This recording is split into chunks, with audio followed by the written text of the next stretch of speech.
Welcome to the chalkboard, my fellow football nerds, for episode number 202 of Chalk Talk. I'm your host, Shane Haff, and you can follow me on Twitter at ShaneHaffNFL.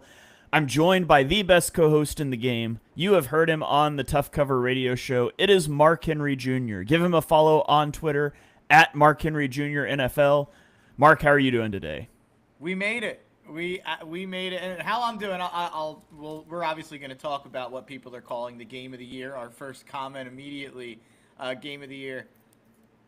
I fell asleep at halftime, Shane. Oh no, Mark. I fell asleep on the couch at halftime. I woke up in a panic. When I tell you, I woke up like, whoa, what happened in the game? And I immediately went to my phone. I didn't look at the notifications. Looked away from my phone. Real quick, pulled up the condensed game. Fast forwarded to the second half. I'm watching it. Nothing's getting spoiled for me. It's 40-25 with 7 minutes left, whatever it was. Baltimore's up.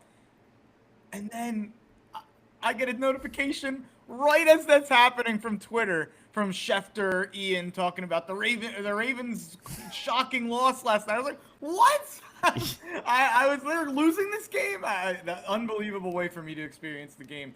But went back and rewatched the second half condensed anyway. What a game.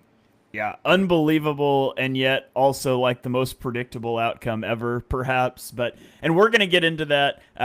Got some comments here already from Impulse and from Krabby, so thank you guys for joining the show.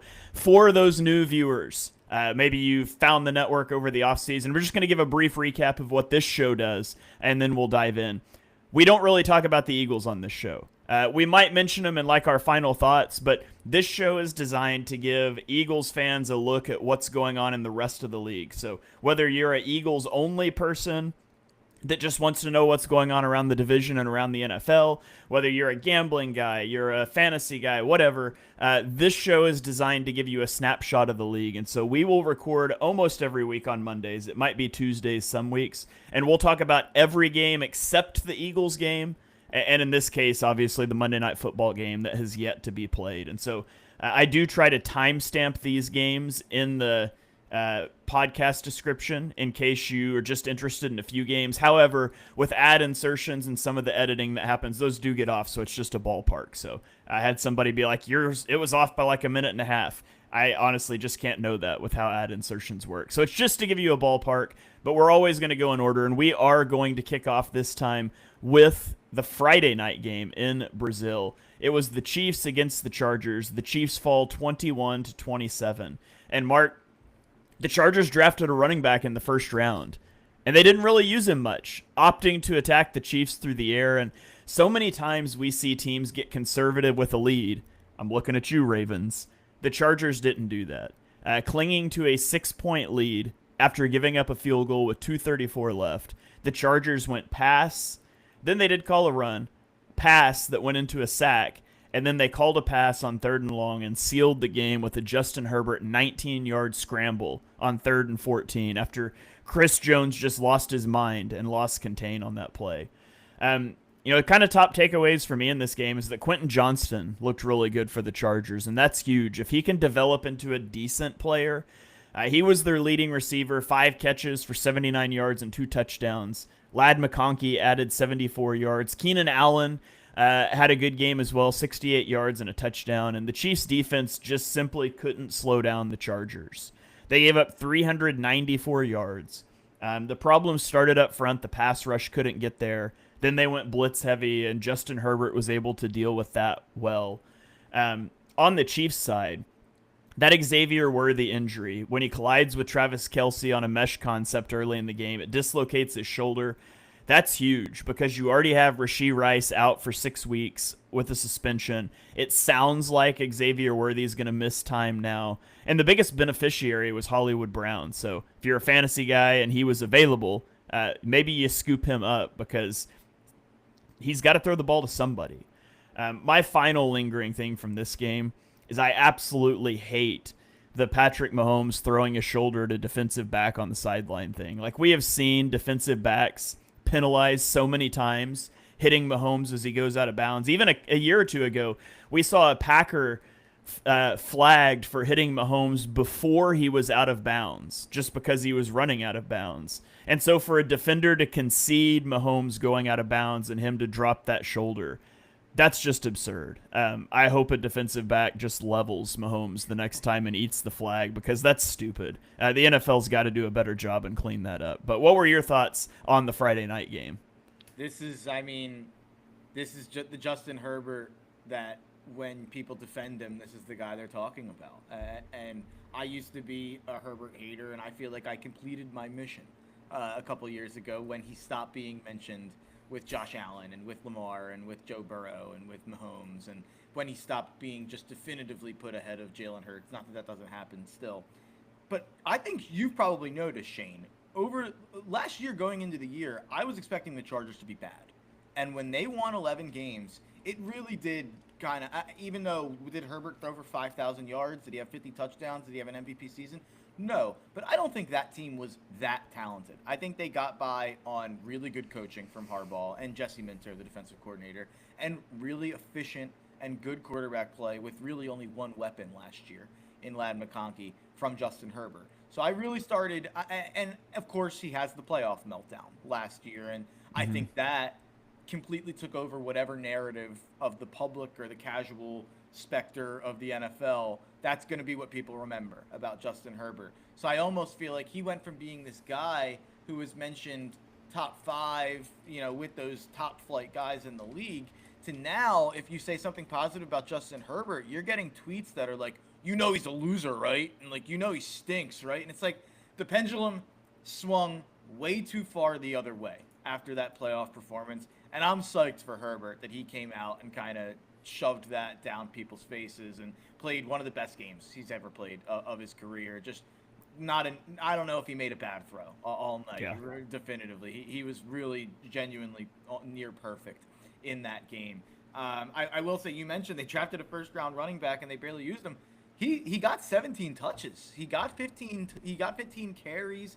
He didn't do much with it. He had 48 yards rushing, 2 catches for 13 yards. But the one thing I'll say is the other running back in the backfield got 1 carry, in Najee Harris. So Omarion did get all the work for the running back. So I do think if I'm being glass half full for the Chargers, and I want to spin this as maybe they can elevate themselves to the contendership we thought they could maybe a month ago before the Slater injury, I'd say we won this game against Kansas City. Our defense played really well, and we looked that good on offense while rushing for 3.6 yards per carry. And Omarion rushed for 3.2. I do believe in Omarion long term, and I think, obviously, I think the O-line has some problems, obviously, after the Slater injury.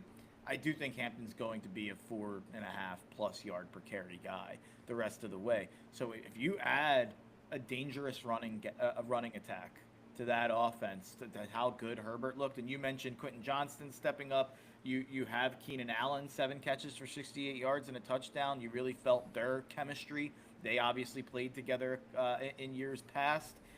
And then you also have Trey Harris. He had a catch for 11 yards. He's a rookie. You're hoping he makes an impact throughout the season. If Quentin Johnston is someone you can rely on at all, it just means I think you're going to have 3 or 4 guys you feel pretty good about putting out there as a wide receiver room, whereas last year you had 1 and Johnston dropped a lot of balls. So I think you have to feel really, really good about this Chargers team walking out of that game on both sides of the ball. And I am just so annoyed that Rashawn Slater got hurt 2 or 3 weeks ago, because I was banging the Super Bowl drum for this Chargers team. And after watching that game with Slater, I really do think I was correct. Yeah, and I'm going to be really interested to see how far they can go, because their offensive line looked good in this game regardless. But I think that might be more of a reflection of the Chiefs' defensive front. So, okay, let's get into our Sunday action. And we'll start off with Tampa Bay at Atlanta. Tampa Bay walks out with a 23-20 victory. And it was a rough day offensively for the Bucs. They did spring to life at the end of the game. They have a 5-play, 63-yard touchdown drive to take the lead. However, in an indication of things to come, they missed the extra point, so it's only a 3-point lead. The Falcons promptly go 60 yards in 57 seconds to set up a 44-yard field goal to send it into overtime that was also missed. And so all kinds of kicker drama in this game, but the Bucks get out of there with the win. And I thought the Falcons' defense was impressive. They held the Bucks to 192 yards in the first three quarters, and they put pressure on Baker Mayfield on 40.5% of his dropbacks, holding the Bucks to a 36% success rate. However, they get the breakthrough at the end and win the game, and it's the Emeka Egbuka show.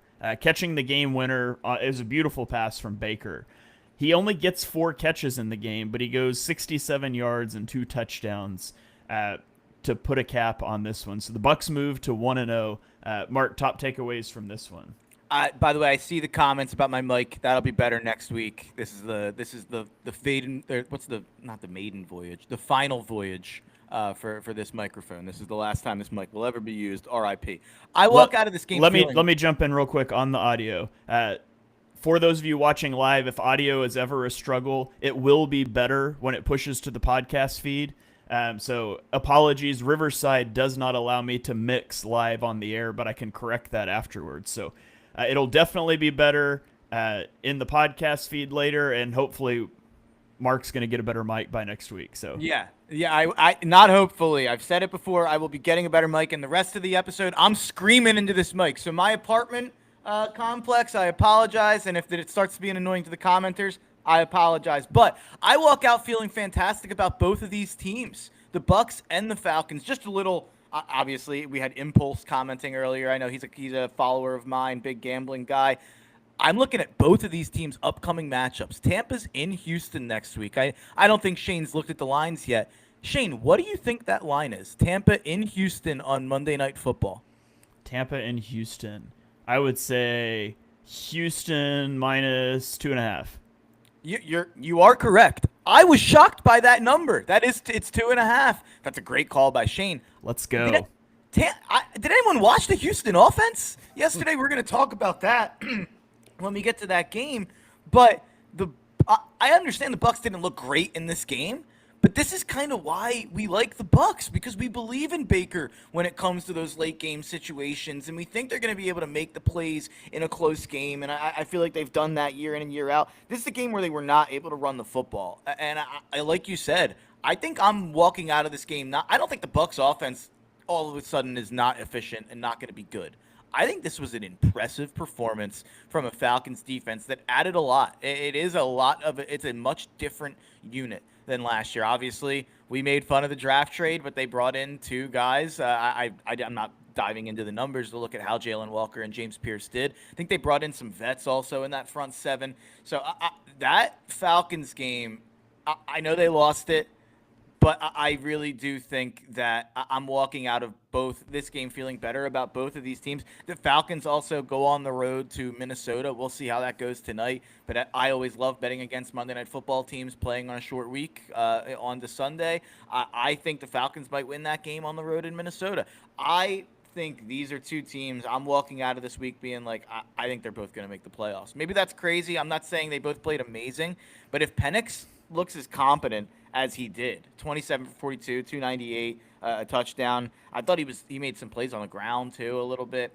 And if the Falcons defense is going to look that good, I feel good about them long term, regardless of if Younghoe Koo misses a 44-yarder to end the game. I don't think the Bucks look good, but they got the job done, and I actually think the Falcons looked really good and they lost the game a little bit. But I think both teams are going to make the playoffs. Yeah. That it was definitely an interesting game. As a guy who spent 2 of his top 4 picks in fantasy football on Drake London and Mike Evans, it was a rough game for me to watch. But is London that bad? What did he have? Yeah, it wasn't very good.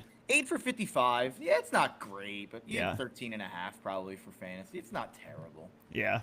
So, all right, let's keep rolling on here, and let's go to Cincinnati at Cleveland. Cincinnati wins 17-16.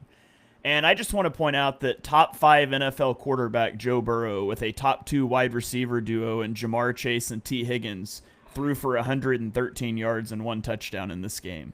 Now, that is removing a lot of context. Burrow was pressured relentlessly in this game. but this is not the start that you hoped for when you play your starters all throughout the preseason. Or honestly, maybe it is, because regardless of how it looked, the Bengals picked up a win in week 1 over a division rival, and they have been a notoriously slow starting team over the last couple of years. But the Browns should have won this game. They had 2 dropped passes that resulted in interceptions, and then the Browns miss a game-tying extra point and a go-ahead field goal, both in the fourth quarter. And so this was an ugly game.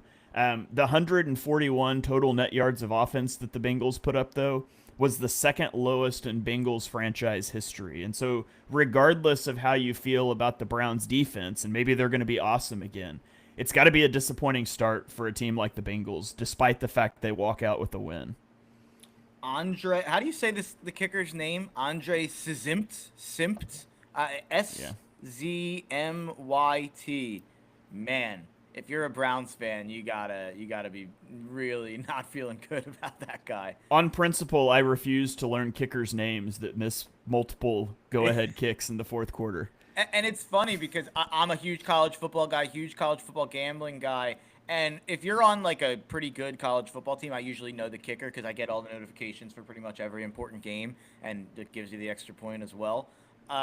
I didn't know this guy's name. He went to Syracuse, apparently. I did bet on some Syracuse. I was surprised I didn't know his name. But, I mean, he's the story of the game for me. Like, they lost the game because of him. It's that simple. Like, they win that game if the Browns kicker is at all competent. And it is – I don't even know what to say about Cincinnati in this game. My guy, Chase Brown, scored a touchdown, but also had 21 carries for 43 yards. 2 yards per carry. Terrible game from Chase Brown. Jamar Chase, 2 catches, 26 yards? What are we doing? Like, I am here for Justin Jefferson to have 1 catch tonight, and we can do the whole Justin Jefferson, A.J. Brown, Jamar Chase combined for less than 50 yards in week 1. Yeah, that was a shocking performance from Cincinnati. And I know we talk year in and year out about the slow starts. But somehow in the game that they won, I think they were 1-9 in Burrow's career in the first 2 weeks. Somehow this game that they won were like it might have been one of the least impressive games of that stretch, and they escaped. And this is a Browns team that obviously is supposed to be very much one of the 2 worst teams in football. I will be betting against the Bengals next week. Hopefully this is more than just a trend. They play the Jags at home next week. What do you think that spread is, Shane? Home versus the Jags? Yeah. I'll say Bengals -3.5. It's 3.5. That's 2 in a row for Shane. Let's go. By the way, it opened 5.5 like last week. They put out the lines for like the first 2 weeks. After week 1, Vegas changed it from -5.5 to -3.5. Now, I don't know if that's more about being impressed by Jacksonville or being unimpressed by Cincinnati, maybe a combination of both. But I found that line to be rather interesting. I also know like nothing about gambling lines, so I am on a hot streak of total guessing so far this morning. All right, let's go on to the Dolphins at the Colts. Man, this was an embarrassing game. The Colts beat the Dolphins 33-8. I would like to amend my number 1 overall pick draft from last episode, Mark, to include the Dolphins. How do you get blown out by the Colts? I mean, Tua was terrible in this game. He turned the ball over 3 times. Their defense was awful. This is just a miserable performance all around. And Mike McDaniel's his seat just continues to get hotter. And then you look at the Colts, and you look at the Giants on a day where the Giants only put up 6 points. Daniel Jones goes 22 of 29 for 272 yards and a touchdown while rushing for 2 more touchdowns. Now, I'm not claiming Daniel Jones is a good quarterback, but it's probably time to have a discussion about Brian Daboll and what he's able to get out of Daniel Jones. And again, it's 1 game, and Shane Steichen, because Shane Steichen's offense looked really good with a quarterback that the Giants could do nothing with. Michael Pittman gets 6 catches for 80 yards and a touchdown. Rookie tight end Tyler Warren leads the team in targets with 9, hauling in 7 of them for 76 yards. But I think, it's kind of what we expected in Indy. I mean, not this blowout, but We expected Indy to be around a 500 team because Steichen's a good coach. And I didn't expect this from Miami, though. Just a total implosion in week 1.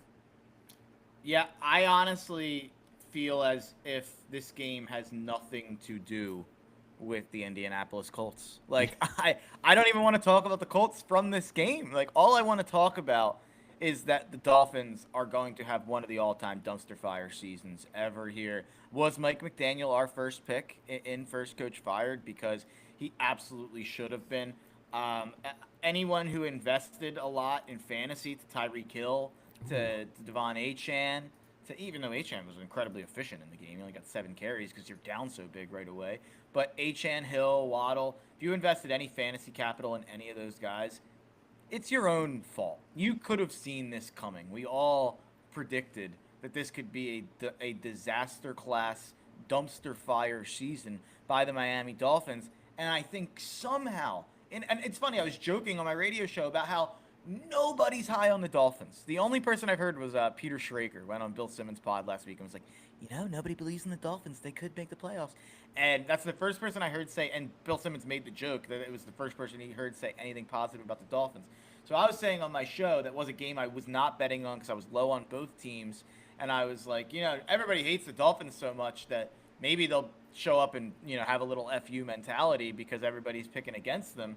But even with all of us hating the Dolphins, picking them in 4, 5, 6 games, whatever, I don't think any of us could have possibly expected how disastrous that looked on both sides of the ball in week 1 against a team that I don't think any of us think is that good. So I don't know what to say about Indianapolis. Good job. But I think this is much more about the Dolphins. Yeah, by the way, the first 2 coaches off the board and the first coach fired draft last episode were Mike McDaniel and Brian Dable. So we were probably spot on there. So okay, let's keep rolling along here. Let's go to Jacksonville. The Panthers fall to the Jags 26-10. This game had a hour and 16-minute lightning delay, so it was disjointed, much like the Eagles game on Thursday night, but the Jags looked like a much better team than what we've seen the last couple of seasons. They scored on 4 of their first 5 possessions. Even so, I didn't think Trevor Lawrence looked great. He missed a lot of passes. He couldn't get on the same page with Brian Thomas Jr., who he targeted 7 times, and it only resulted in 11 yards. But Travis Etienne kind of carried the day with 143 rushing yards on 16 carries as the Jags get the win. And on the flip side, Bryce Young looked a lot like he did early last year. He completes less than 50% of his passes. He throws 2 interceptions against a defense that was not particularly good last season. He also fumbled the ball, so 3 total turnovers. I think the only positive really for the Panthers is that Tet McMillan looked good, but he was pretty much the lone bright spot there. So what were your takeaways from this game? Similarly to Jacksonville, and I will get to Jacksonville. I'm not going to completely ignore them like I did Indy. This game's not about Jacksonville to me. This game's about Carolina, and this game's about Bryce Young. I just sent you a DM on Twitter, Shane, if you could pull that up. I think it's a really funny a funny video from yesterday's game. But this was kind of this was a good day for my takes yesterday. I feel like we've talked about some of them, but we'll get into more of that throughout the show. The whole offseason, I've kind of clocked how the football cognoscenti has decided Bryce Young is actually good based on the second half of last year. This is Bryce Young, I think, getting distracted by the games that they play on the Jumbotron at the Jags game. This is for anyone watching the audio, anyone listening to the audio. The video is Bryce Young staring at the Jumbotron. He looks back away, and then he turns back around to the Jumbotron and looks back up at it. It's one of those things where something's under the helmets, and they move around the helmets, and they say, "Where's the ball now?" Bryce Young's like, "I really think that ball's under helmet number 2." To be fair, those games distract me too, but I'm really good at them, so I feel him there. They're fun. I love a good ballpark game up on the screen. But if I'm quarterbacking the Carolina Panthers, I don't know if I want to be doing that, paying attention to the helmet game. So, yeah, Bryce Young, what a disastrous game. 18 for 35, 154 yards, 4.4 yards per attempt, a touchdown, 2 picks. By the way, that touchdown came the play after he had a pick 6 nullified by a penalty that was like a little shaky, to be honest. Like, he probably should have 3 picks and no touchdowns, if we're being honest about his game in that game. So, yeah, everyone who had the offseason of being high on Bryce Young, I think they got a cold shot of reality at the bar this weekend because, man, that looked as incompetent as you'll see a modern offense look in the NFL, especially early in the year. Like, in week 13, when we have a bunch of backups running around and a bunch of teams playing out the string and a bunch of hurt offensive linemen and hurt players and hurt weapons, we're going to see some ugly offensive performance. I think of, like, when the Giants started, like, Jake Fromm a couple years ago and they couldn't elevate, like, they couldn't move the ball, literally, at all. But for week 1 to have an outing where you're that bad in the first half, this goes for Miami, too. It's just inexcusable. Like, you spend a whole offseason with these guys, like, preparing for, I mean, obviously the whole season, but this game. And to come out that flat on offense is just, I'll never understand it. And just a real quick, very active comment section over here today. Shout out to the commenters. Ben, Yako, J-Rock, Anthony, our number 1 guy. That's our long-term guy there. GGN. I saw there's some other names. Krabby. There's some other names up there earlier. Shout out to the commenters. Yeah. J-Rock's asking where I had Bryce Young ranked in my QB rankings. We both had him pretty low. I think I had him 19th because I've got a buddy that's a Panthers fan that asked me yesterday morning where I would rank Bryce Young, and I pulled it up so I could tell him where I had him, and I think it was 19. Also, the same guy, he messaged yesterday. He messaged me yesterday, and he said, so I went to downtown Charlotte today, and I didn't see a single piece of Panthers merchandise being worn. I was wearing a hat, and a guy asked me if I was going to the game. The game is in Jacksonville. He's like, this town used to be alive and buzzing with Panthers hype when I moved here. Now it's just a soulless banking town. So checking in on Panthers fans, man, it's rough. That's a shame. I like Charlotte. It's a fun city. But I had Bryce Young 22 when we did our list. And it looks like the 3 names we disagreed on are Darnold, Fields, and I can't figure out who the other one is. But Darnold and Fields are the 2 guys that you had, and Tua. And I would say Tua and him is a close competition still at this point. But Darnold and Fields, and I think you would probably, if you had to redo it, that you might take Darnold and Fields over him. Yeah, definitely Fields. Yeah, I guess Darnold wasn't good either. Yeah, that's fair. Well, speaking of Darnold, let's go to New England and talk about the Raiders and the Patriots. So the Raiders win 20-13. And my first note over this game is, spoiler alert, Geno Smith is a much better quarterback than Sam Darnold. Geno goes 24 of 34 for 362 yards and a touchdown. Now, he did throw an interception, but he had no help from the run game at all. Ashton Genty, my number 1 overall pick in fantasy, had 19 carries for 38 yards. Now, he did have an impressive touchdown, but it was a rough day on the ground. But Geno showed a great connection with Brock Bowers in this game. 5 receptions for 103 yards before he left for injury. He also connected with Jacoby Myers 8 times for 97 yards. On the Patriots side of the ball, they were remarkably pass-heavy in this game. Travion only had like 5 carries. Drake May threw 46 passes, completed 30 of them for 287 yards and a touchdown. Also threw a pick, was sacked 4 times. He got strip sacked in the 4th quarter when Will Campbell got beat. Campbell also had a false start in the 4th quarter, so rough day for Will Campbell. But the scenario here is kind of dumb, I think. The Patriots were lined up to go for it on 4th and 5. They get a false start, which makes it 4th and 10. And then they decided to punt the ball, which was kind of a stupid decision because you're down 10 with under 5 minutes in the game. And so it doesn't really matter where the ball is in that situation. Like, you have to convert that or the game's over, unless you're the Bills, I guess. But it was at the New England 44, so it was nearly midfield anyways, and the ensuing punt only went 21 yards. So I thought that was a really bad call by Vrabel, and they end up losing by a possession that they potentially could have stolen there. But the Raiders get the W and move to 1-0. What are your thoughts on that one? I feel like I'm hammering the losers more than talking about the winners on these things. But and by the way, I do want to say, you mentioned Travis Etienne on that Jags game, and I got distracted. But if Travis Etienne is the guy from 2 years ago, that really is interesting for that Jags offense, because people came into the year thinking it was like a three-headed monster with him, Bigsby, and Tootin. If he's going to be like a bell cow guy who's getting 140 yards, I mean, that changes how I feel about that offense. Anyway, back to the topic at hand. Raiders, Patriots. And like I said, I feel like I'm focusing on the loser here. And the last couple weeks and months, I've kind of talked about here and on other shows, I feel like people started to get too excited about the Patriots. They were farther away than people were acting like this offseason. Their roster still has a lot of holes.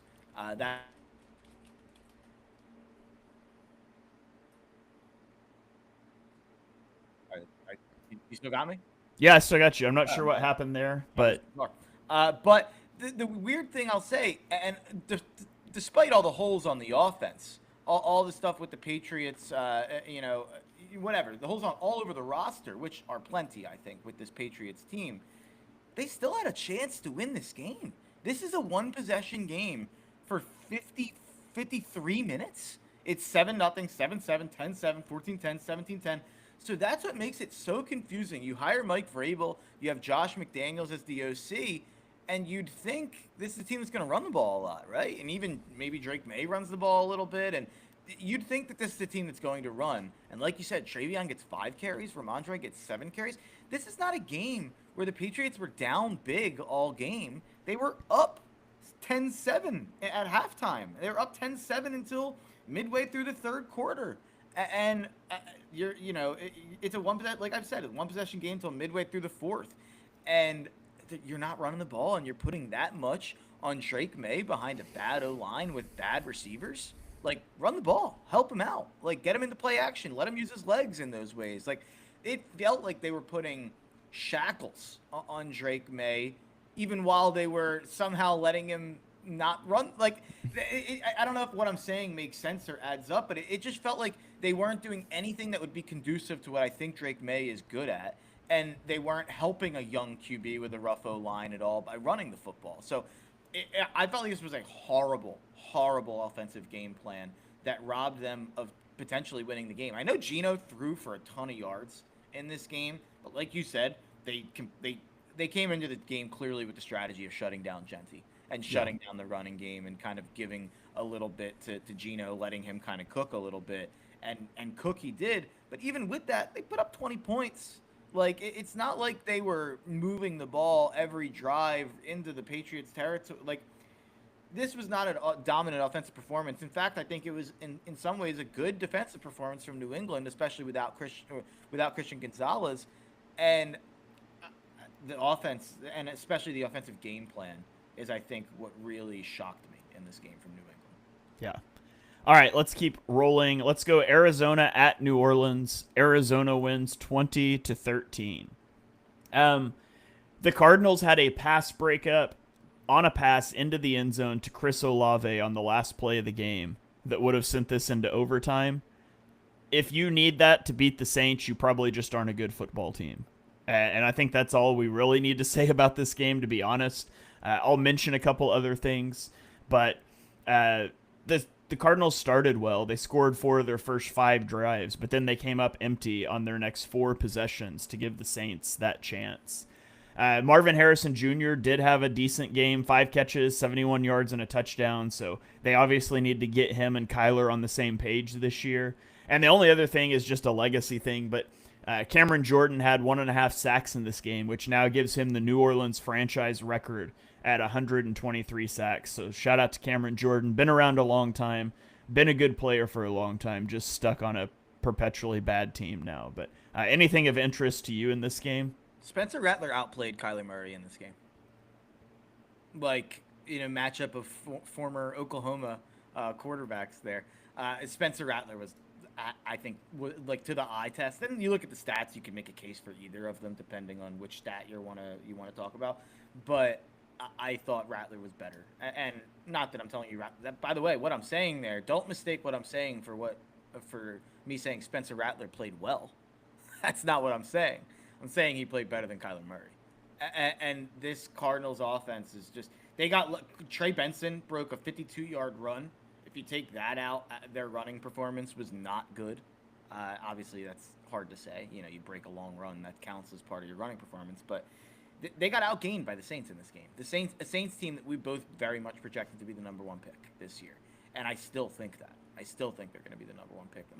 My adjustment. I've heard a lot of we don't have a bad team in the NFL this year. The Browns and Saints hung. My adjustment is not the Browns and Saints are now good. My adjustment is the Bengals and Cardinals are worse than we thought. Maybe that's incorrect, but that's how I'm feeling. Yeah, it's hard to tell after 1 week, but I tend to agree with you on that. And you're right. Week 1s tend to be wonky. We see weird results every year. I remember something I was reminded of yesterday. Justin Fields, we're going to get to it. Maybe the game of the not the game of the day because of what happened at night. The game of the day. Game of the afternoon, I guess, the early afternoon maybe. But I was reminded that Justin Fields is a little bit of a week 1 merchant. he wins a lot of week 1s. Do you remember the game where Chicago beat San Fran in the rain that game, and Justin Fields did his slide in the rain and the end zone? That I think the Bears ended up going 7-9, 7-10 that year. The 49ers I think went to the Super Bowl. So it's we see these games sometimes. Sometimes it's weather. Sometimes it's just week 1 and teams aren't ready. Guys not playing in the preseason. Whatever you want to say. I'm willing to be open to maybe the Bengals and Cardinals being better than they played in week 1, of course. But I think 1 week in, can't love how either team looked despite winning. Yeah. All right. Well, let's get into what you called the game. We can call it the game of the day as opposed to the game of the year. Which we'll get to in a minute. But the Steelers at the Jets, the Steelers win 34-32, and this was the game of the early slate. It's a unique scenario. It's not often you see 2 quarterbacks playing their former teams at the same time, but it lived up to the billing. And the Jets were solidly in control of this game, leading 26-17 in the 4th until the Steelers scored a touchdown. The Jets fumbled the ensuing kickoff, and the Steelers scored again 2 plays later to take the lead. So 2 touchdowns in 50 seconds of game time, and that flipped the game.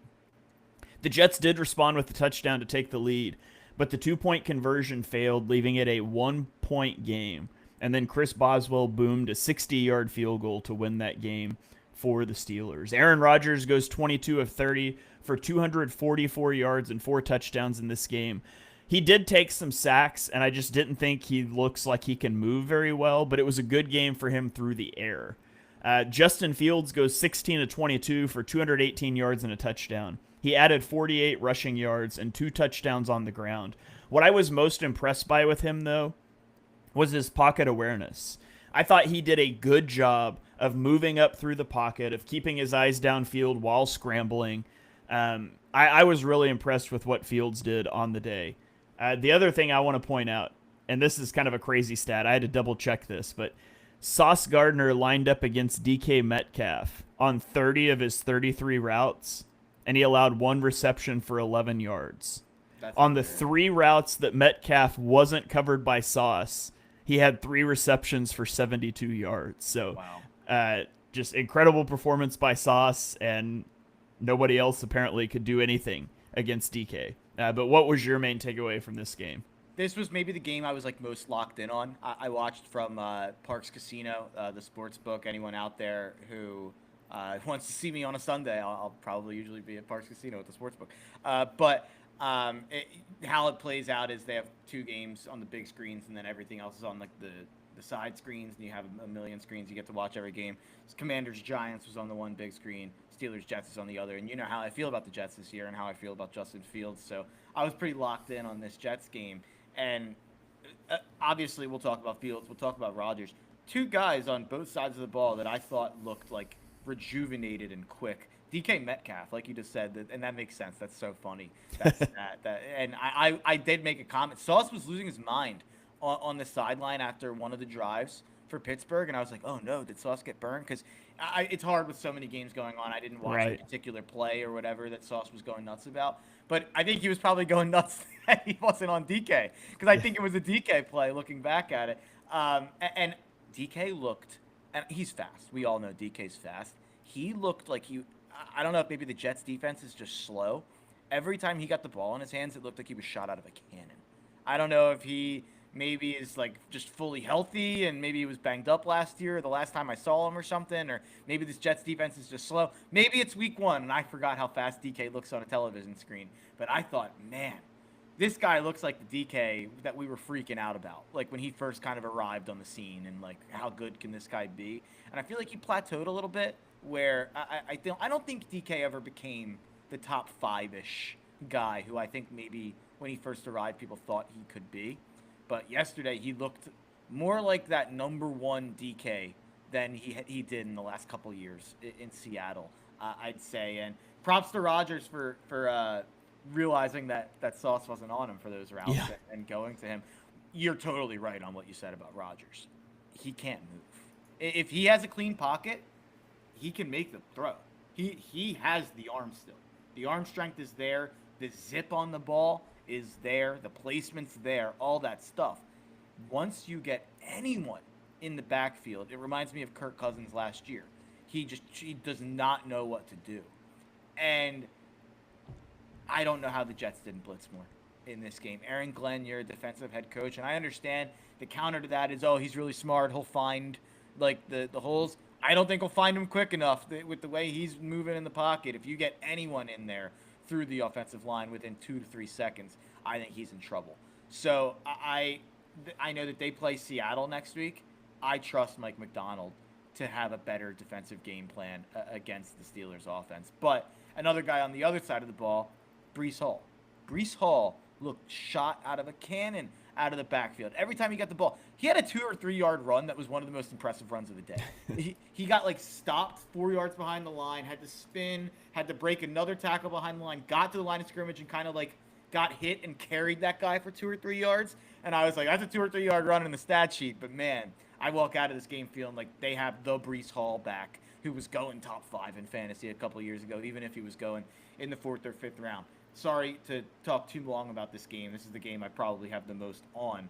But obviously we all feel really good about how Fields looked in this game, and I loved how Fields looked in this game. We've talked about it. Fields is discount dollar store Jalen Hurts. He can do all the kind of things that Jalen can do, a little bit worse than Jalen can. Except he's a more explosive runner than Hurts. Well, not week 1 Hurts, I'd say. Yeah. And 2022 Hurts. He's more explosive than the last 2 years of Hurts. And you know what? You're even still. I'd say he's quicker. He's faster than Hurts. I think Jalen's a smarter runner. Yeah. No doubt about that. I've always thought Jalen's such a smart runner, but Fields, he looked. It's 12 carries for 48 yards, 2 touchdowns on the ground, 16 for 22, 218 and a touchdown. I loved how his arm looked. He was zipping balls, and a couple times to the point where I was like, is he throwing that a little too hard? It's like a 7 yard out, and he's like zipping at 105 miles per hour. I really, really thought Fields looked good. I really thought Rodgers with a clean pocket looked good, but I thought this game was going to be like 17-14, and I think my take on it is that I'm more like, what's going on with these defenses, especially with the Steelers? Because the Steelers defense, we thought coming into the year, this is going to be one of the best defenses in football perennially. We kind of feel that way. I thought TJ had a lot of really good plays in this game, but outside of TJ, not a lot of jumping off the screen from the Pittsburgh defense. And then on the Jets side of the ball, not a lot of studs on that defense besides Sauce and Quinnen. But you thought, you have those 2 studs. You have a lot of young pieces. You have Aaron Glenn, defensive head coach. Let's see what they can do. Maybe they'll be better. They're going to rely on running the ball. That helps the defense, all that stuff. And I thought they looked slow. I thought that Jets defense looked slow. And sorry for all the notes and all the stuff at you, but that's kind of all my notes on the game there. Yeah, well, it was the best game of the early slate for sure. All right, let's keep it rolling here. Our final game of the early slate is a pretty boring game. The Giants at the Commanders. The Commanders win 21-6, and I think briefly, Washington had a lot to clean up after this one. 12 penalties in the game, some egregious clock management at the end of the first half. They call a QB run from the 13-yard line with 23 seconds and no timeouts left, and then they hurry up and run a play instead of spiking it, which results in intentional grounding to end the half. You can't do that. You're pretty unlikely to run from the 13-yard line and get in to begin with, but I don't have a problem with calling that if you then hurry up and spike the ball. And then see where you're at. You might still have time for an end zone shot, but so much you try to go tempo there. Somebody blows an assignment. You end up with intentional grounding or a sack, and the half's over. And that's pretty much what happened. That said, it doesn't matter because the Giants' offense is abysmal. They only got into Washington territory 3 times all day, leaving only 6 points to show for it. The worst was getting to 1st and goal from the 3-yard line in the fourth quarter and throwing 4 straight incomplete passes. So they had 7 plays. yeah, They had 3 downs. They got a pass interference on 3rd down from like the 2, which moved it to the 1, and then they had 3 more plays, lost yards, and took a field goal. They had 7 plays from the 3 or the 2, whatever. Oh. yeah, just terrible stuff from the Giants. The only other thing I'll mention, because I think it's interesting, Jaden Daniels was fantastic last year against the blitz. He had a 114.7 passer rating. He struggled against the blitz in this one. 3 of 9 for 29 yards, a 43.3 passer rating. I don't expect that to continue, but I thought it was noteworthy at least. I was about to throw it to Mark, but he just disappeared. I'll see if he comes back here in just a second. And if not, I'll get into the afternoon slate. So, all right. Yeah, Mark appears to have left the studio, so I'm going to keep rolling, and hopefully he pops back in. You got to love live shows for that. But let's go into the Sunday afternoon slate where the Tennessee Titans travel to Denver, and Denver wins this game 20-12. And it looks like Mark is coming back in now. Mark's back. You're back, Mark. I just flipped over to the Tennessee-Denver game, but do you have anything you want to mention on that Giants game first? Can you hear me okay? Yeah, I got you I now. hear you. Sorry about that. I have no idea what happened there. Riverside is not liking me today. Are we still on? We're still on Commies Giants? Yeah, I just flipped over to Titans Denver because I wasn't sure how long it would take you to get back in. But yeah, what do you have on? You got anything on Giants Commanders? Yes, my apologies to everybody there. I don't know what happened there. But I walk out of week 1, and this is going to surprise people. There's another team that's really impressive, but I was really high on them coming in, so it's a weird one for me. Washington impressed me more than any team in the NFL in week 1. And I'm not telling you it was a perfect game. I'm not telling you there was nothing to fix up. But I think walking out of that, you have to feel incredible because Jaden Daniels, I think, is a stud. And even in this game, he didn't play his best, but I thought he made plays. And what I think you have to feel great about walking out of this game is Ja'Cory Krosky-Merritt, Bill, as he likes to be called, kind of the training camp darling, 8.2 yards per carry in that game. 10 carries was a big difference maker, was really, really good on the ground. Deebo Samuel looked like Deebo Samuel. He looked like the guy we were, people loved 2 or 3 years ago. And I kind of clocked that this offseason too. People were way too early to write him off as just totally cooked, in my opinion. Where, like, Stephon Diggs is getting this big contract and we're, like, supposed to draft him high in fantasy, but Deebo Samuel with Jaden Daniels is going to stink. Like, people were way too low on Deebo.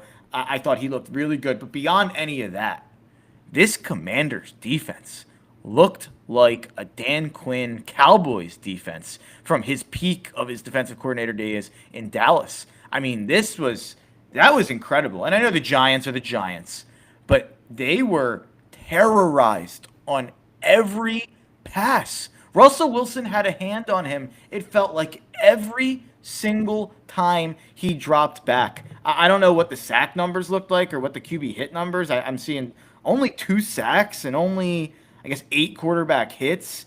6 passes deflected is a good amount, but 7 tackles for loss.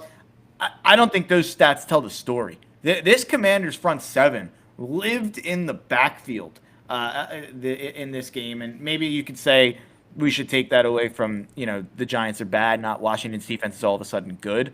But year 2 of Dan Quinn, I know people were expecting regression. But the interesting thing, I predicted the Commanders go 11-6, and I feel good about that now. After this week, I really do think they're one of the 3 or 4 best teams in the NFC, and I think this Commanders-Packers game on Thursday night is going to be really interesting. I think it's a really, really good game. That's going to be a fun game. With the 2 teams I think maybe look the best in week 1. And I think this Commanders team is an 11-win team, and everybody predicted the regression. But what people didn't factor in is, like, they were like a bottom 10 defense last year. Like, they did not have a good defense with the good record that they had. My take was like if Dan Quinn can get that defense to just above average, that really changes the equation. And I think I'm at the point of saying I think he got it. Yeah. I do. I will taper expectations a little bit because the Giants' offensive line is just abysmal. It's fair. Especially without Andrew Thomas. But I'm really curious. I can't wait for that Thursday night game. So That's one I won't be betting for sure. I think it's a 3.5 points. I should have had you guess it. But I think it's. I bet it's a 3.5 point spread. You got it again. Unbelievable. All right. That's not one I'll be betting for sure. Yeah. All right. I fist pumped and disconnected my headphones for a second, but we're good now. It's great. It's week 1. We're working out the kinks. Week 1 for podcasters too. I mean, I had that rant about how these offenses can't come out looking like this, and I have this mic and Shane's fist pumping his headphones out. Podcasters coming out looking like this in week 1, unacceptable. It's unacceptable. You got to have better execution. We'll have to have a press conference later on for Shane. Maybe we need to play in the preseason next year. Yeah, we took off the preseason, and that was a mistake. I will tell you right now, that is absolutely not happening. You could not pay me to watch every NFL team's preseason games. But I digress. Let's get into the Sunday afternoon. And as per usual, we are already approaching an hour on the show, so we'll try to speed through some of these, but you guys know how that's going to go. Tennessee at Denver. Denver wins 20-12. Bo Nix looked a lot more in this game like I thought he would last year. He didn't play well. He turned the ball over 3 times, was generally ineffective, and he did it against a bad football team in the Titans. So that's not to say it was all bad. He had a nice touchdown pass to Cortland Sutton, but I thought it was more bad than good from Bo Nix in this one. And then, for all the R.J. Harvey as Alvin Kamara talk from Sean Payton, they only gave him 6 carries.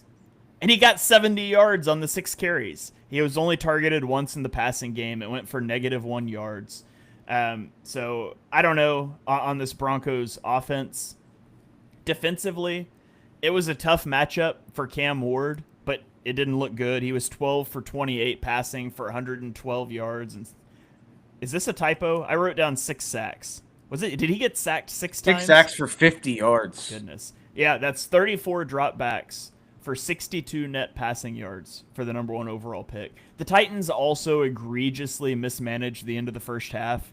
They get the ball on their own 7-yard line with 47 seconds left, and Denver had 2 timeouts. And instead of you could run the ball 3 times or really kneel the ball 3 times and end the half. They go incomplete pass, sack, and punt the ball running only 8 seconds off the clock. And then Denver scores a touchdown that ends up deciding the game. And this isn't Bills Ravens. This offense wasn't humming. They had not gained 35 yards on any of their first 4 possessions, but they decide to go for it with a rookie quarterback 93 yards from the end zone with 47 seconds left. I thought that was a terrible decision by the Titans. I mean, the Broncos defense looked good, but really I didn't think either team looked that great in this one. I'm trying to get their record in 1-score games last year. 1-7, the Tennessee Titans. I get that they're a bad team. They were a bad team last year. You're going to lose games when you're a bad team. It doesn't matter if they're close or blowouts. Maybe you could even say you hope they have more close games than blowouts. Bill Callahan's a bozo. Or not Bill Callahan. That's his son. Or that's his father. Brian Callahan is a bozo. I think that guy's it. In my head, I went to Bo Callahan, but that's a movie. Go watch his tape. No one went to his birthday party. But Brian Callahan, his father Bill, is the offensive line coach, by the way, for Tennessee. But Brian Callahan, I think, is a bozo. I think this guy's a 2-year-and-out guy. I think Cam Ward's going to have his second head coach in 2 years next year coming into the year. That'll be a big storyline that guy's going to fix Cam Ward.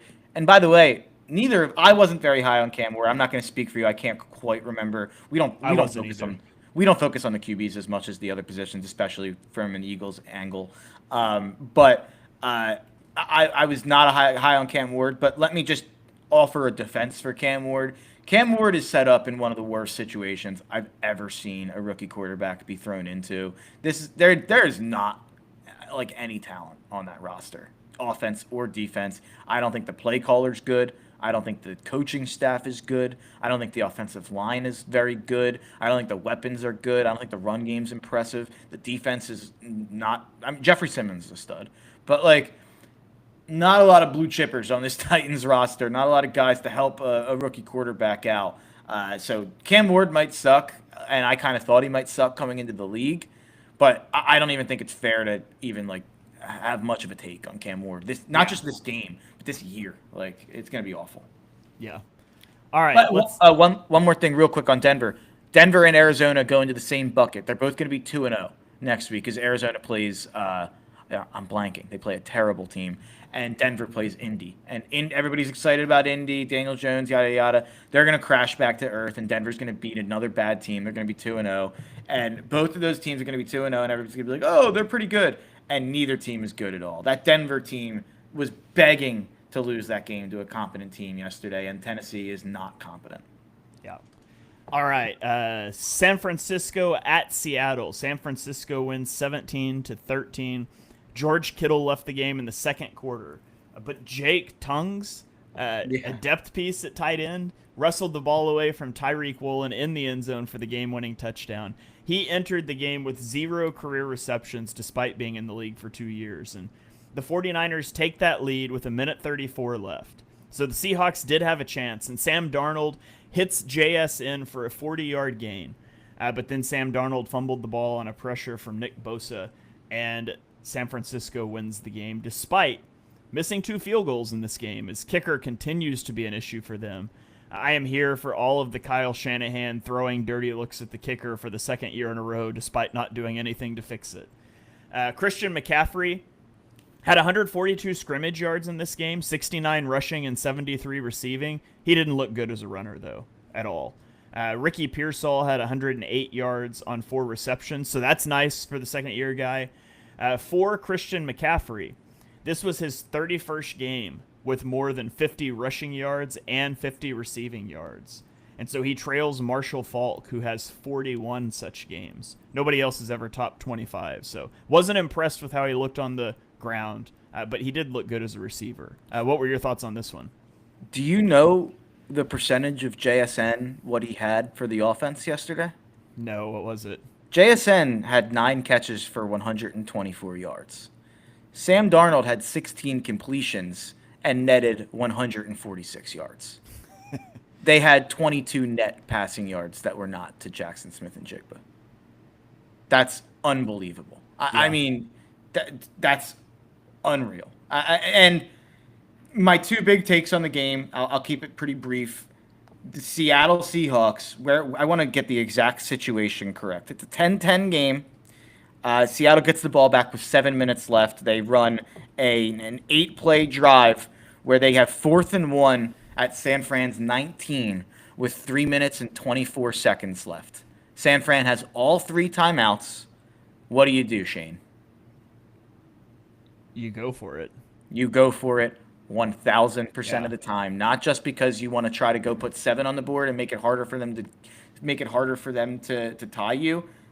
There's 3 minutes left. That's an eternity. I mean, we now know they got the ball back down. Like they had a chance again to go down the field, and we'll talk about that. But that is one of the, and I tweeted it immediately. And shout out to Greg Olson, who was fantastic on this call yesterday, because I focused on this game a little bit in the 4:00 window. Greg Olson did a fantastic job, and right as they were sending the kicker out, he's like, "Man, this is not what you want to see if you have a coach who's confident in your offense or defense." He's like, "I get it. The narrative is you send the kicker out there because you trust your defense, and your defense has stopped them all day." He's like, "I look at it the opposite way." He's like, "If you trust your defense, you go out there and try to win the game right now, and if you don't get it, you trust your defense to stop them anyway. Because if you're going up 3 or tied, you're wanting to stop a field goal either way." So it's Greg Olson put it perfectly. And he goes out and kicks a field goal, and guess what? San Fran goes 7 plays, 68 yards in like less than 2 minutes. And they go right down the field and score a touchdown. And it's inexcusable. San Fran shouldn't have gotten the ball back with 3 minutes left. It's inexcusable stuff from Mike McDonald, or if you want to say Kubiak. I don't think that's a play caller call. I think that's a head coach call. And then Sam Darnold. After JSN tries his hardest, JSN breaks free down the field somehow when the only thing the San Fran defense had to do was stop them from getting a deep pass. JSN has a 40 or a 50-yard catch. They go all the way down the field. And the thing that I couldn't stop thinking while watching this game reared its head at the end when Sam Darnold fumbles because his own guy hit his hand. I was thinking, man, the 2025 hypothetical Geno Smith Seahawks, they could have been special. Yeah. Also, we'll mention the 49ers. Brock Purdy was pressured on 58% of his dropbacks in this one, which is the highest rate of his career. So that's something to monitor as we go along throughout the season if they're going to be able to keep him upright. Let's go on to the... Brock Purdy got away with some in this game, by the way. He threw 2 picks, and he got away with more. Like, the touchdown at the end of the game, Tariq Woolen didn't make a play on. He just stood there, and I like Tariq Woolen. I defended him. He made me look like an idiot a little bit. Tough game for Tariq Woolen, even in a good game for Seattle's defense overall. Yeah. All right, let's get into the Packers against the Lions. This was not a good game, but still kind of a good game to watch. Jordan Love gets his first home win against the Lions, 27-13. He goes 16 of 22 for 188 yards and 2 touchdowns. And the Packers started early. They scored on their first 3 drives. Jordan Love's first 8 completions went to 8 different receivers. He did battle his inner demons later, trying his best to throw a pick on back-to-back plays. There was a drop and then one negated by a penalty. But overall, he played a good game. The Lions' offense really struggled. They could not get anything going in the run game. They had 22 carries for 36 yards. Jared Goff was sacked 4 times. He did hit a deep shot to Amon-Ra St. Brown in the first quarter, and then he never attempted another pass over 20 yards. And some of that was because he was just constantly under pressure. He ended up taking the 4 sacks. Micah Parsons was dominant in this game. He had 3 pressures on 17 pass rush attempts. He had a sack. He pressured Goff into an interception. Goff's time to throw dropped by 0.56 seconds when Parsons was on the field. And by the way, every pressure was against Penei Sewell, who people tried to say was better than Lane Johnson this offseason. And it's not even that particularly close. But Parsons looked awesome. Josh Jacobs also scored a touchdown in his 10th straight game. So he's only the 11th player to score a rushing touchdown in 10 or more consecutive games. The only other player to do it in the last 20 years was Jonathan Taylor in 2021. So the Packers get this crucial Week 1 win over the Lions, and it sets up, like you mentioned, an awesome Thursday night game this week. But what were your takeaways from this one? For the first 20 minutes of the game, up to the point where the Packers got up 17-3, Jordan Love was 11 for 14 for 169 yards. So for the final 40 minutes of the game, he went 5 for 8 for 19 yards for the rest of the game, and the Packers won by 2 touchdowns. I think that says everything about this game. The Packers got up early. The Lions had no creativity on offense to find any way out of the hole to get back into the game, and the Packers sat on the ball and ran the ball a million times to the point where they barely ran any plays in the game. So I think the Packers got up early and were like, we don't have to show anything else. We won this one. We're the way better team. And I said Washington's the team that impressed me the most in Week 1. I think every national media show and any podcast you listen to, it's going to be about the Packers, right? I guess it's going to be about Sunday Night Football. But it's going to be about how good the Packers looked and, wow, are the Lions in trouble, all that stuff. I came into the year expecting the Packers to be the 1 seed, expecting them to be a team that competed for the Super Bowl, and I came into the year expecting some regression from Detroit. So this was not some shocking outcome, especially with it being in Lambeau for me. So when I say impressive, that's kind of what I meant by Washington. But if anything, again, I feel like I've talked about the loser in every game, which is I feel like I do this a lot and on all of our shows. I feel like I focus on the losers. Maybe it makes me a loser. I don't know. But Detroit. They put up 13 points. They really put up 6 points. The final touchdown came. I'd have to pull up the sheet here. Final touchdown came with 55 seconds left. So this was a 27-6 game, and Green Bay could have named their score really in this game. If you walk out of this, you have to feel like, man, all these players that we thought were stars for this Detroit offense and even on defense as well, how propped up were they by the coaching? Like I'm concerned about Detroit. If you made me say like right now, I don't think this team makes the playoffs. I think a big part too is the loss of guys on the interior offensive line. I think that's a huge factor. Yako chiming in here says feels like interior O line was a bigger issue than the new OC. I can't give a firm opinion on that, but it certainly played a big role. So we'll see. Well, it's something to monitor as we go on. Let's get into the final game of the afternoon slate. The Houston Texans lose at the Los Angeles Rams 14-9, and for what seems like the 5th year in a row, we have had ominous-sounding Matthew Stafford health news in the offseason, followed by him looking totally fine when Week 1 rolls around. He was 21 of 29 for 245 yards and a touchdown. He took some big hits, and it didn't seem like it fazed him at all. The Rams did not light up the scoreboard. They only put up 14 against what is a good Texans defense, but it was enough. And Puka Nacua stole the show. If you were worried about Devontae Adams cutting into his targets, maybe don't. Nacua had 10 receptions for 130 yards. And Matthew Stafford tied Matt Ryan as the second fastest player to reach 60,000 passing yards. They each did it in 233 games. The guy that leads that is Drew Brees, who did it in 215 games, by the way. And I don't know why I'm giving away my stats without asking Mark to guess. I'll do better next week. I love when you just give away the stats. I loved it. I loved I'm the worst guesser of all time. So, and then C.J. Stroud, in this game, he completes 90% of his passes when under pressure, which is a good thing because he was pressured a lot on 41.2% of his dropbacks. And this was his 14th game facing a pressure rate higher than 40% since he entered the league in 2023, which is the most in the NFL. So the Texans at this point seem thoroughly committed to Andrew Lucking C.J. Stroud. And we'll see how that plays out over the next couple years. Thoughts on this game, Mark? This Texans O-line is one of the worst we've ever seen in Week 1. Like, coming into a year, like, this is your unit, no injuries, like, leading to this. Like, this is one of the worst I've ever seen. And I think I picked the Texans to win the division, and I regret it. Because you watch the Colts and the Jags, I think both played really bad teams, and I'm not really willing to take much away from either, but I'm willing to say one of them are going to be better than Houston because this O-line is not good enough. Nico Collins, they couldn't even block long enough to get Nico the ball. 3 catches on 25 yards. C.J. Stroud's running for his life. They put up 9 points in this game. They're lucky that their defense is good and that their defense held the Rams in check a little bit there. And I think they might have recovered 2 fumbles, the Texans, in this game, so that helped a lot. Keep it in range in a 1-score game.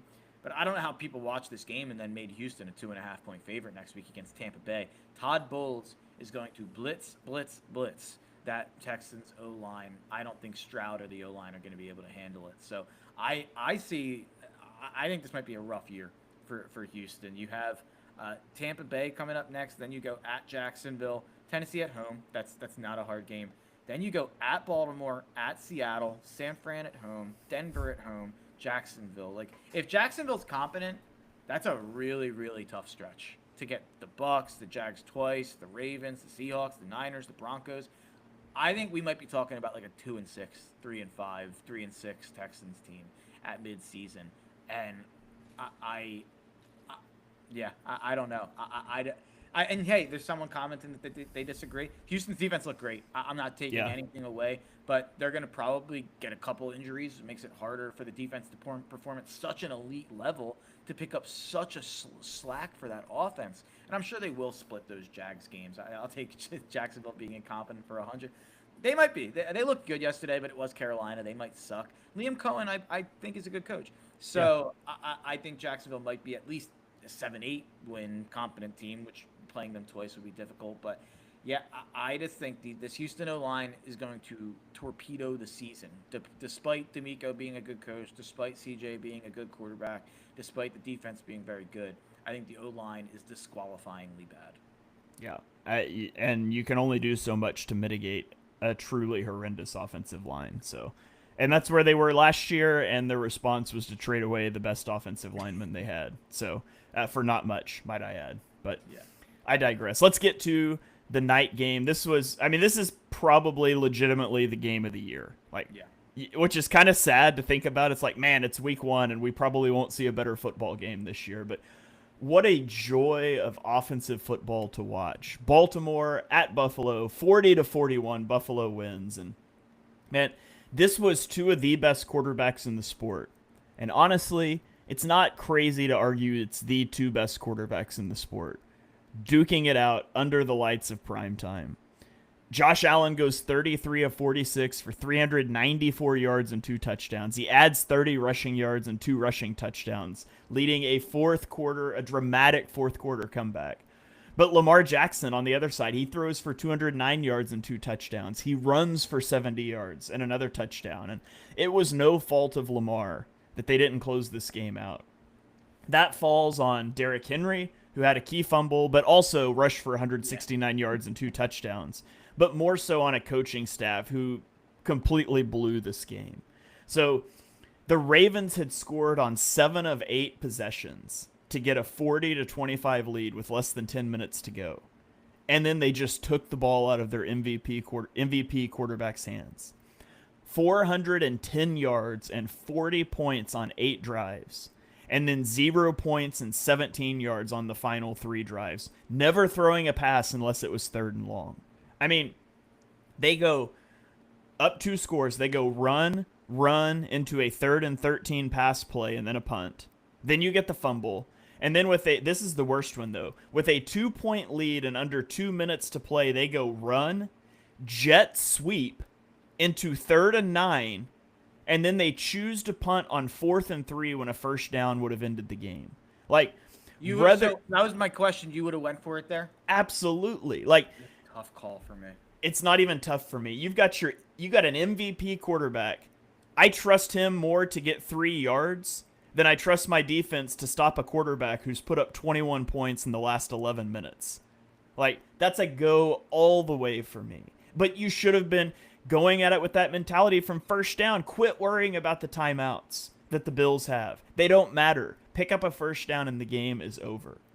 And so you look at it from the Ravens, and man, the Ravens have now lost 8 games since 2021 where they had over a 90% win probability at some point in the game. That is 3 more than the next team. John Harbaugh has more blown double-digit fourth quarter leads than any other quarterback dating back to at least the 90s. And this is my favorite one. Before this game, Mark, 277 teams had scored 40 or more points while rushing for 235 or more yards, and all 277 of them had won. The Ravens became the first team to ever lose from that position, and it is an absolute indictment of John Harbaugh that happened. How many times have we done this about the Ravens?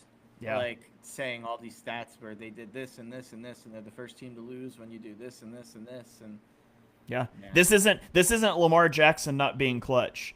No. He had a 15-point lead and was allowed to throw 2 passes after that, and he completed both of them. They scored 40 points. Yeah. Anyone who wants to turn this into a Lamar, they came into the game wanting to do that. So, and we have a great comment from Ben. The last comment, he said, "I will say the defenses looked awful. I get that they're both playing good teams. But the Bills couldn't stop the run. The Ravens couldn't stop a pass to save their lives." So what I'll say about that is, I'll ask you the question. This is a great comment. Ben says also, it's okay, guys. John Harbaugh is almost unbeatable in the preseason. Yeah, he is. But I guess I'll ask you, because Josh and Lamar are superheroes. Like, they are superhumans. They are people who transcend, like, normal, the way we talk about normal offense, the way we talk about how a defense should normally play a quarterback. Like, these are all-time greats. These are, in my opinion, when you talk about Lamar and Josh, you're talking about 2 of the 10 most talented players who have ever played the position. And I'm not saying best. I'm not saying they're better than Dan Marino or they have a better resume, whatever. I'm talking about talent. Like, these might be the 2 of, like, the 5 most talented players to ever actually play quarterback. So putting that aside, do you walk out of this game saying, you know what, I'm not going to kill either defense here, these guys are just unbelievable? Or do you walk out of this game being like, man, both of these defenses look both worse in some ways than I expected, especially the Bills defense. I feel like the Ravens defense, a lot of it happened in the span of like 7 minutes at the end of a game. You could say there's some being tired, and you could say all of that. It felt like the Ravens were beating the Bills defense like a drum for so long in that game and getting whatever they wanted through the air, on the ground, whatever. Do you walk out of this game more concerned with one of the two defenses, more concerned with both defenses, or kind of just saying they're superheroes? I think it's a mix of both of those. So, I mean, anything can happen in one game. And so when your week one game is facing an offense like either of these and it turns into a shootout, I don't think I'm going to criticize either defense too much. I'm going to wait and see. However, I feel more concerned about the Bills defense than the Ravens because they got dominated beginning to end. And for the Ravens defense, I mean, you shouldn't. But when you're up 15 with 10 minutes left in the ball, you probably think the game is over. And then your coach just pulls an all-timer again for like the 8th time in the last 4 years. And all of a sudden you're back on the field with the game on the line, and it's hard to flip that switch. So I'm not excusing the Ravens defense, but I definitely would be more concerned about the Bills among the two. It's crazy that Baltimore stopped the 2-point conversion just to still lose the game. Like, it's unbelievable. Yeah. Had they given up that 2-point conversion, they would have been more aggressive. Yeah. Do they win the game? Yeah. Yeah. I will say, I don't know if Harbaugh, even in a tie game, I don't know if Harbaugh goes for 4th and 3 on their own 38. Yeah, but you probably call different plays because you're trying to go win the game instead of trying to run out the clock. I legitimately believe that if the Bills convert that 2-point conversion, they lose the game. I agree with you. Now that we put it that way, I hadn't thought of it that way. I agree completely. Yeah, insane. I will also mention a couple receivers. Keon Coleman had a great game. 8 catches for 112 yards and a touchdown. So did Zay Flowers, had 7 receptions for 143 yards and a touchdown. So good news for both teams probably with those guys stepping up. I think that's all I really have on that one, unless I just rant about Harbaugh some more, which I won't do. So that's it for me, Mark. Do you have any final thoughts you want to fire off before we put a bow on this episode? I guess we should probably just do like Monday Night Football every week. If we do Mondays, give me the Bears tonight. +1.5. I talked all offseason about the regression I'm expecting from the Vikings, especially on defense. Everybody's talking about the change from Darnold to JJ at quarterback, and will they be able to be good on offense? I think Kevin O'Connell will be competent on offense no matter what. My concern is that they performed way above their heads on defense last year with Brian Flores way overinflating what that talent level actually was. So give me the Bears to have a nice offensive night tonight and win that game. Yeah, it's a tough one. I think I lean Vikings, but it's so hard. You got a new head coach with the Bears. You've got a new quarterback with the Vikings. I think even though it's his first start because he was injured all of last year, J.J. McCarthy probably benefits from being second year in the scheme. And so I'll take the Vikings, but it should be a good game, I think. I agree, but what made me feel better about the Bears today? What's that? The Lions yesterday. Yeah, that's fair. That's fair for sure. So, all right. Thank you guys for joining us for episode number 202 of Chalk Talk. Shout out to all of the commenters. I saw all of your comments. It's a little hard maybe to get a bunch of them on the screen, but I did try to interact with some of them over on YouTube. So appreciate you guys tuning in. This, again, will be a show we do ideally on Monday mornings, but it might fluctuate a little bit from week to week. But if you want to stay up to date with the rest of the NFL, this is a great place to do it. So hit that subscribe button and turn on notifications so you don't miss our next episode. Drop us a 5-star rating wherever you stream your podcast. You can follow us on Twitter. I am at Shane Half NFL. He is at Mark Henry Jr. NFL. And we will catch you guys next time.